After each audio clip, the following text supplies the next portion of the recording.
आरक्षण में आरक्षण के मुद्दे को लेकर के अब सियासत तेज हो गई है और तमाम राजनीतिक जो विपक्ष के दल हैं उन्होंने भारत बंद का ऐलान किया है और तमाम जगह पे प्रदर्शन शुरू भी हो गया है। इस मुद्दे पर बात करने के लिए जनवादी सोशलिस्ट पार्टी के राष्ट्रीय अध्यक्ष डॉक्टर संजय चौहान जी हमारे साथ मौजूद हैं।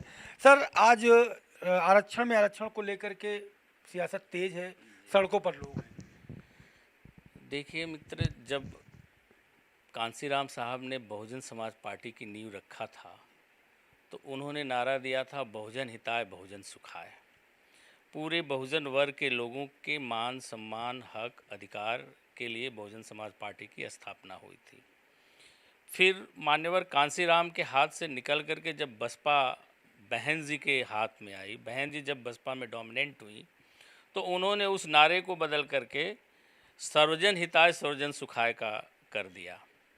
और आज जिस तरह से बहुजन समाज पार्टी आरक्षण में वर्गीकरण का विरोध कर रही है और आज सड़कों पर उतर करके बहन जी उसकी मुखालफत कर रही हैं, तो इससे साफ साबित हो गया कि अब बहुजन सर्वजन हिताय सर्वजन सुखाय से भी एक स्टेप नीचे जा कर के अब तो बसपा सिर्फ बहुजन से गिर करके अब हरिजन पर आ गई है, चमार और जाटों पर आ गई है। और वो भी चमार और जाटों की पूरी कम्युनिटी पर नहीं, बल्कि उस कम्युनिटी में जो धनी वर्ग है, कारपोरेट वर्ग है, जो ब्यूरोक्रेट्स है, जो सरकारी नौकरी करने वाला है, उनके हक को बचाने के लिए सड़क पर उतरी हैं आज और सारे दलित ऑर्गेनाइजेशन उतरे हुए हैं। इनकी नियत साफ अपने लोगों के प्रति भी नहीं है कि उस समाज में जो अभी तक निचले पायदान पर पड़े हुए लोग हैं, जिन्हें आज तक आरक्षण का फ़ायदा नहीं मिल पाया, जो आज भी जिनका बेटा, जो बाप मजदूर है उसकी बेटा भी मजदूरी कर रहा है, उसका बेटा अधिकारी बन जाए, उसकी तरफ उनका ध्यान नहीं है।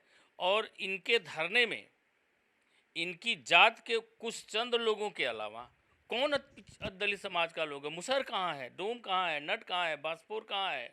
कोरी कहाँ है? बहन जी ने इस वर्गीकरण का विरोध करके साबित कर दिया कि वो सिर्फ अपनी जात के नेता हैं।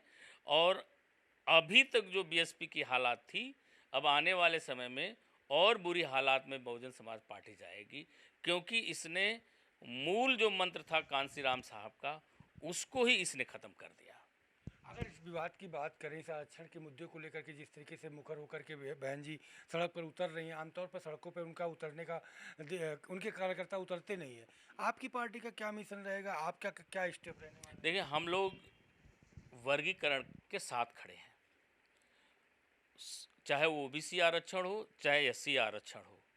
इसमें जो जातियां इस आरक्षण का प्रयोग करके अपनी संख्या के अनुपात से ज़्यादा सरकारी नौकरियों में आ गई हैं, उनकी नैतिक जिम्मेदारी बनती थी कि वे अपने से नीचे वाली जातियों को भी शिक्षा और नौकरी के क्षेत्र में आगे बढ़ने का मौका दें। सुप्रीम कोर्ट की मानसिकता यही थी, बाबा साहब अम्बेडकर का भी यही सोच था कि आरक्षण समाज के सबसे निचले पायदान के व्यक्ति तक पहुंच करके उसे शिक्षा और नौकरी में भागीदारी देकर के सम्मान से जीने का अधिकार देगा। लेकिन यह तो आरक्षण कुछ जातियों की बपौती बन गई। जैसे बैकवर्ड आरक्षण पूरी तरह से यादव, कुर्मी, कोयरी, जाट के नीचे जा नहीं पा रहा है, बाकी शेष पिछड़ी जातियां इस आरक्षण की व्यवस्था से पूरी तरह से महरूम है। आज सरकारी नौकरियों का आप आंकड़ा उठा करके देख लीजिए, इस आरक्षण का प्रयोग करके चमार और जाटो, यादव अपनी संख्या के अनुपात से 100% ज़्यादा सरकारी नौकरियों में है और 42% टोटल आबादी का 42% पिछड़ी जात के लोग 2% भी सरकारी नौकरियों में नहीं है। तो क्या इनके बारे में भी, इनके हित के बारे में भी ये इनकी सोचने की नैतिक जिम्मेदारी नहीं बनती है? अखिलेश यादव जी पीडीए की बात कर रहे हैं और पीडीए में एक बड़ा तबका शिक्षा और नौकरी के में जो उसकी संख्या का अनुपात है उसका 10वां हिस्सा भी नहीं प्राप्त कर पाया। तो क्या इनकी नैतिक जिम्मेदारी नहीं है कि अपने हक को अपने लोगों को विकसित कर चुके हैं, इनके लोग विकसित हो गए, अपनी संख्या के अनुपात में भी ज़्यादा आरक्षण ले लिए, तो इस आरक्षण को छोड़ करके उन लोगों तक भी पहुंचाया जाए। सुप्रीम कोर्ट तो यही कह रही है ना कि भाई आरक्षण दिया ही गया था कि शिक्षा और नौकरी में अनुपात को बढ़ाना, जिसकी संख्या के अनुसार वह शिक्षा और नौकरी में उसका अनुपात नहीं है। तो ये लोग तो अब प्राप्त कर चुके हैं। तो पीछे वाले को मौका दें। जाटो बिरादरी, चमार बिरादरी मौका पा चुकी है। अब मूसहर, डोम, धरकार, बासफोर, कोरी और कोली को भी तो दे मौका।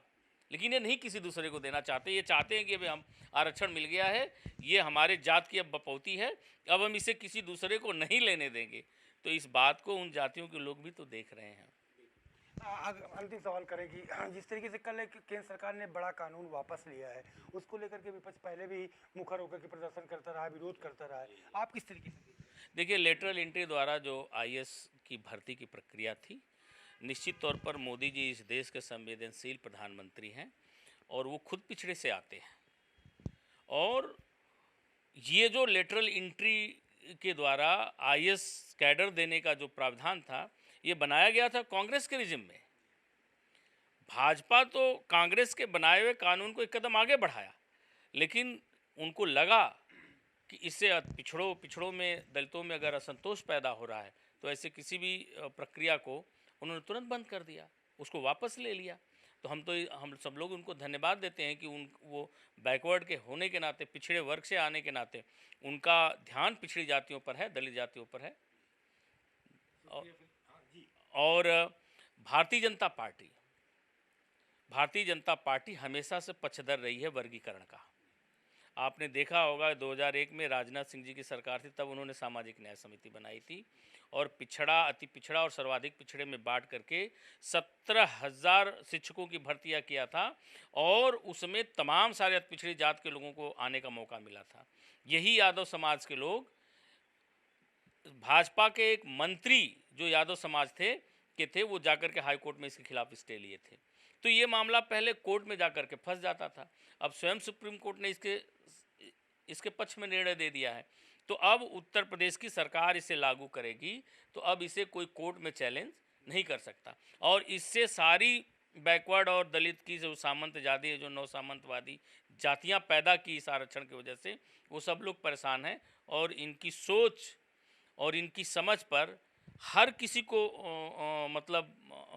आक्रोश है कि ये तो हमारे बाप दादाओं की कमजोरी थी, गलती थी कि बैकवर्ड के नाम पर हमने अपना मत और हमने अपना समर्थन समाजवादी पार्टी को दे दिया और बैकवर्ड नेतृत्व को मजबूत किया कि हम सबका आरक्षण मिल जाएगा, हम सबको सामाजिक न्याय मिल जाएगा। लेकिन परिस्थिति अति पिछड़ों के साथ क्या हुई? वही स्थिति बनी कि दूध की रखवाली बिल्ली को दे दिया।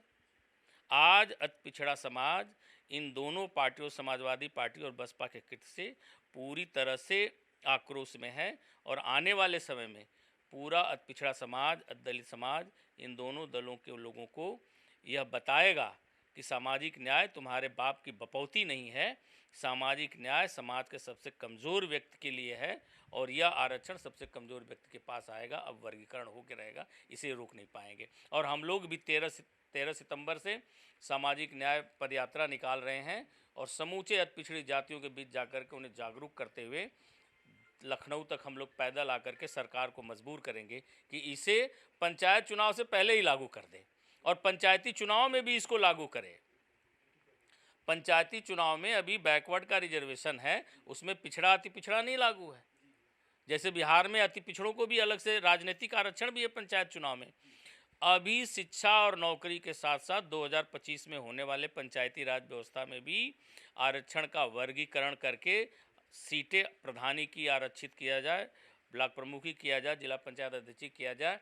इन सब मांगों को लेकर के हम लोग सड़क पर उतरेंगे और सारे पिछड़े वर्ग के लोग गोलबंद होकर के इसके समर्थन में भारतीय जनता पार्टी पर दबाव डालेंगे कि 2025 से पहले इसको लागू कर दे। शुक्रिया हमसे बात करने के लिए। तो आपने सुना जनवादी सोशलिस्ट पार्टी के राष्ट्रीय अध्यक्ष डॉक्टर संजय चौहान को, जिनका साफ तौर पर कहना है कि बसपा का जो कृत्य है वो केवल और केवल अपनी जाति तक सीमित रह गया है और जो आज प्रदर्शन किया जा रहा है वो बाकी जो वर्ग हैं उनके खिलाफ कहीं ना कहीं एक बड़ी साजिश है। कैमरा पर्सन शिवम आनंद के साथ संजय प्रताप सिंह, भारत समाचार, लखनऊ।